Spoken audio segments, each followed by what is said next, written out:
SI preparation. আগের দিন তোমাদেরকে পলিগন থেকে কিছু কোশ্চেন করেছিলাম, আজকে পরিমিতি থেকে 5টা কোশ্চেন দিচ্ছি। এই 5টা কোশ্চেন তোমরা করার চেষ্টা করো।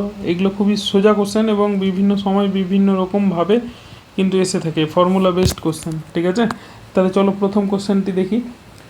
একটি বৃত্তাকার মাঠের ব্যাসার্ধ 25 মিটার, মাঠের ক্ষেত্রফল কত? তাহলে আমরা ক্ষেত্রফলের ফর্মুলা কি জানি? এটা যদি ব্যাসার্ধ হয়, এটা যদি ব্যাস হয়, তাহলে এই পুরোটা মাঝখানে যত জায়গা আছে সেটা ক্ষেত্রফল। তাহলে আমাদের কত হয়? Pi r square.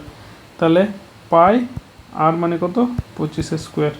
তাহলে 625 পাই স্কোয়ার মিটার বা মিটার স্কোয়ার। ঠিক আছে, নেক্সট কোশ্চেন। কোনো বৃত্তের ব্যাসার্ধ 6% বাড়ানো হয়, তাহলে তার ক্ষেত্রফলের শতকরা বৃদ্ধি কত হবে? তাহলে এই কোশ্চেনটা আমরা কিভাবে করব? দেখো, এটা শর্টকাট একটা মেথড আছে।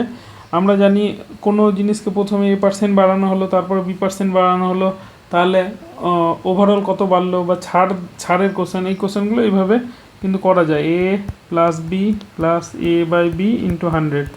এটা নর্মালভাবেও করা যায়, আবার যে ব্যাস আর ইজিক্যাল টু 100 বেড়ে হলো 106। তাহলে আগে পাই আর স্কোয়ার ছিল, এখন পাই আর 1 স্কোয়ার, পাই আর 2 স্কোয়ার, এইভাবে করা যায়। কিন্তু এইভাবে করলে অনেকটা টাইম টেকিং ব্যাপার। তার থেকে ভালো যে আমরা জাস্ট, যেহেতু আমরা এক্সামে করছি তাই এটা ফর্মুলা ইউজ করব। তাহলে এ প্লাস এ, এখানে যেহেতু শুধু ব্যাসার্ধ একখানাই, যদি ধরো বর্গক্ষেত্রের একটা ব্যাপার, মানে আয়তক্ষেত্রের ব্যাপার থাকতো, তাহলে দৈর্ঘ্য প্রস্থ থাকতো, তাহলে এ আর বি দুটো আলাদা হতো। কিন্তু যেহেতু এটা বৃত্তের ব্যাপার, ব্যাসার্ধ আছে, তাই একখানেই মানে ডাইমেনশান আছে। তাহলে এ প্লাস বি মানে 2a লিখতে পারি, 2a plus A square by 100। তাহলে এখানে এ বলতে গেলে কত আছে? 6%। তাহলে 2 ইন্টু 6, তাহলে 12 প্লাস 36/100। তাহলে 12 পয়েন্ট সামথিং হবে। অপশান দেখে আমার অ্যান্সার হয়ে যাবে, আর কোনো কিছু করার দরকারই নাই, বার করার দরকার নাই। নেক্সট, এক মিনিট দেখো কোশ্চেনটা। প্রশ্নতে বলেছে একটি বর্গের বাহ্যিক বৃত্ত এবং অন্তর্গত বৃত্ত, মানে একটি যদি এরকম বড় থাকে, তাহলে ইনার সার্কেল এইটা এবং তার আউটার সার্কেল, এই দুটোর রেডিয়াসের মধ্যে ক্ষেত্রফলের অনুপাত কত? ঠিক আছে, এটা যদি আমাকে বলতো যে বার করো, এটা রেডিয়াস বার করো, তাহলে আমরা খুব সহজেই পেয়ে যেতাম। এর কর্ণ বার করতাম, কর্ণকে ডায়াগোনালকে 2 দিয়ে ভাগ করলে দুটো রেডিয়াস পেয়ে যেতাম। ঠিক আছে, তাহলে এই বাইরেরটা রেডিয়াস পেয়ে যেতাম। ভিতরটার ক্ষেত্রে রেডিয়াস কত হতো? যেমন দেখো এইটা আছে, এটা বাইরের রেডিয়াস কত হবে? এটা কর্ণের অর্ধেক। সেই রকম এটার ভিতরটার রেডিয়াস কত হবে? একটা বাহুর অর্ধেক। যদি এখানে মানে ডায়াগোনাল রেডিয়াস বলতে হতো, কিন্তু চেয়েছে কি সেমি এটা ইন সার্কেল আর বাহ্যিক বৃত্ত, এই দুটোর অন্তর্গত। এখানটায় দেখো একটা ফর্মুলা আমাদের ইউজ হবে। সার্কেলের ক্ষেত্রে ব্যাসার্ধ হয় A/√2, আর ইন সার্কেলের ক্ষেত্রে ব্যাসার্ধ হয় A/2। ঠিক আছে, যেটা তোমাদেরকে এক্ষুনি বললাম। তাহলে এই দুটোর রেশিও আমাকে বার করতে হবে। তাহলে প্রথমটার A/2 কোনটা বলেছে? এই দুটির ক্ষেত্রফলের অনুপাত কত? তাহলে ক্ষেত্রফল কত আমার হয়? Pi r square. ঠিক আছে, তাহলে এক মিনিট দেখো, pi r square, pi r one square divide by pi r 2 square. তাহলে এখানে এটা কেটে যাবে। ঠিক আছে, তাহলে এইটা হচ্ছে A/√2 তার whole square divide by A/2 তার হোল স্কোয়ার। তাহলে কত হচ্ছে? a square by 2 into 4 by square, তাহলে হয়ে যাবে 2:1। ঠিক আছে, তাহলে 2:1 এটা আমার অ্যান্সার।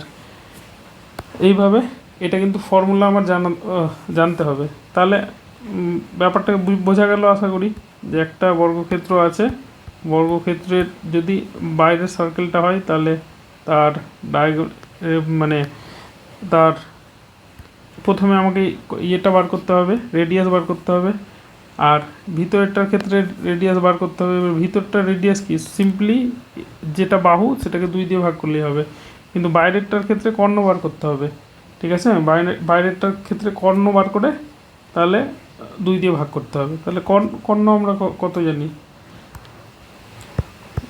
a√2, এটাকে 2 দিয়ে ভাগ করছি, এই জন্য এটা আসছে। চলো নেক্সট কোশ্চেনে যাওয়া যাক। দুইটি বৃত্তের পরিধিগুলোর অনুপাত 2:3, তাদের ক্ষেত্রফলের অনুপাত করতে হবে। এখানটা একটা জিনিস দেখো, জাস্ট একটা জিনিস আমাদের একটাই ফর্মুলা মনে রাখতে হবে, ব্যাসার্ধের অনুপাত আর ক্ষেত্রফলের অনুপাত, ঠিক আছে? এই যে পরিধির অনুপাত বলেছে 2:3, এটাকে যদি আমি স্কোয়ার করে দিই তাহলে আমার ক্ষেত্রফলের অনুপাত পেয়ে যাব। তাহলে 2 স্কোয়ার 3 স্কোয়ার, তাহলে 4:9, এটা হয়ে যাবে আমাদের অ্যান্সার, ঠিক আছে? কেন হলো দেখো, একটা জিনিস আমরা ফর্মুলা জানি, পরিধি বলতে গেলে কত, 2πr, তাহলে 2πr1 ডিভাইড বাই 2πr2 সমান 2:3, 2π কেটে যাবে, তাহলে r1 r2 হচ্ছে 2:3, তাহলে r1 r2 যখন পেয়ে যাব, তাহলে r1 square is to πr2 square, এক্ষেত্রেও তো পাই কেটে যাবে, তাহলে r1 হয়ে যাবে r1 square is equal to r2 square. এইভাবে তোমরা লজিক্যালিও করতে পারো, জানা থাকলে শর্ট ট্রিক্স করলে সুবিধা হয়, এগুলো শর্টের কোনো ব্যাপার নেই যদিও। দেখো, একটি সমবাহু ত্রিভুজের ভেতরের বৃত্ত, মানে একটা সমবাহু ত্রিভুজ আছে, তার ইন সার্কেল এবং ইন সার্কেলের বলেছে সেই বৃত্তের ক্ষেত্রফল 154 বর্গ সেন্টিমিটার, ত্রিভুজটির পরিসীমা কত?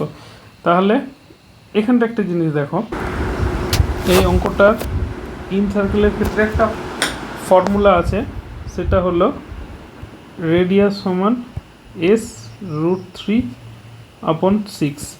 এটা যদি না জানি তাহলে আমাদেরকে জানতে হবে, কারণ এটা বার করা তোমাদের এক্সামের ক্ষেত্রে পসিবল না। তো একটা ত্রিভুজের ইন সার্কেলের ফর্মুলা s√3/6, তাহলে আমরা এখানে s এর ভ্যালু কত পাবো, 6r ডিভাইড বাই √3, তাহলে এটা √3 ওপরে √3, তাহলে নিচে 3 আর 6 কেটে যাবে, তাহলে উপরে হয়ে যাবে 6r√3 নিচে 3, তাহলে এটা হয়ে যাবে 2r√3, ঠিক আছে? তাহলে এটা হয়ে গেল। তাহলে আচ্ছা দেখো, তাহলে আমি কি পেলাম, s is equal to 2r√3। তাহলে আমরা আবার ক্ষেত্রফল কত জানি, πr স্কোয়ার, এখানে পাই স্কোয়ারে কোশ্চেন দিয়েছে 154, তাহলে পায়ের ভ্যালু 22/7, 8 স্কোয়ার সমান 154, 22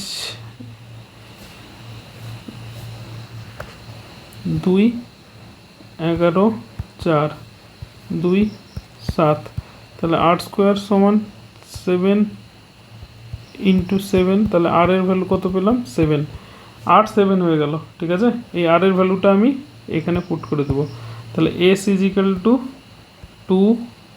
7√3, তাহলে হচ্ছে 14√3। তাহলে এটা কি বার করতে দিয়েছিল?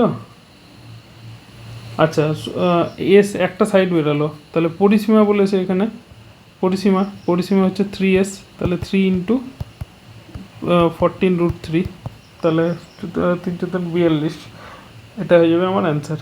তাহলে এইভাবে প্রত্যেকটা অঙ্ক আমরা করব। চলো দেখা হচ্ছে নেক্সট ভিডিওতে, আজকের মতো এতটাই। তোমরা তোমাদের প্র্যাকটিসগুলো কিন্তু ম্যাথ, রিজনিং সব কিছু করতে থাকো, এর সাথে সাথে জিএস পেপারগুলো তোমরা নিজেদের টেক্সট বুক হোক বা যে যেখান থেকে পড়েছো সেটা পড়া কমপ্লিট করে রাখো। এক্সাম খুব বেশি দিন নাই, তাই সময় তোমরা খুব বেশি পাবে না। তো পড়াশোনা তোমাদের যেমনভাবে চলছে আরও গতিশীল করো, সামনে অনেক সুযোগ আসছে, সেই সুযোগগুলোকে কিন্তু যাতে কোনো মতেই হাতছাড়া না হয়। চলো দেখা হচ্ছে নেক্সট ভিডিওতে, আজকের মতো এতটাই।